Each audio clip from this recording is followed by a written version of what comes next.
Donc je m'appelle Nicolas Le Saint et je suis œnologue et ingénieur agronome en poste au Château Reignac depuis 5 années maintenant.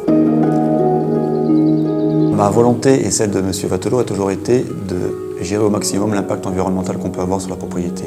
Donc c'est pour ça qu'on a mis en place tout un réseau de retraitement des différents déchets qu'on peut avoir sur la propriété et en particulier la mise en place d'une station de traitement des déchets vinicoles par bambou rémédiation qui est un système imaginé et validé par la société Phytorem. Pour nous, le verre, c'est un matériau noble. Ça doit être l'écrin du vin qui est dedans. Et on travaille avec un fournisseur qui est Veralia depuis une quinzaine d'années.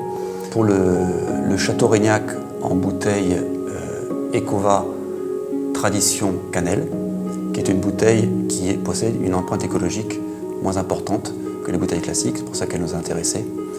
Et pour le grand vin de Reignac, on travaille en Séduction Cannelle, qui est une bouteille d'un standard un peu plus grand qui permet d'avoir une meilleure visibilité sur un linéaire. Millésime 2010, millésime exceptionnel. 2010, c'est un très grand millésime pour la région bordelaise, en particulier pour Reignac. C'est là qu'on dit qu'on a produit la plus belle bouteille à Reignac, qui est le Balthus 2010. C'est un vin qui est sur les fruits noirs, les cerises griottes, la mûre aussi. C'est un vin qui est légèrement boisé, avec un boisé qui reste fondu quand même, qui est sur le côté vanillé, le côté torréfié, mais sans masquer le fruit du vin. Et si on le goûte, après, c'est un vin qui garde, c'est un petit peu la marque de Reignac d'ailleurs, qui sait garder beaucoup de fraîcheur.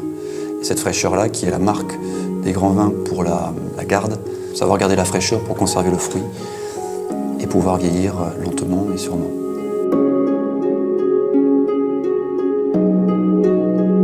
C'est toujours cette notion d'être outsider, d'être ouvert un peu à la critique, de ne pas hésiter à taper le pied dans la fourmilière pour chambouler les choses.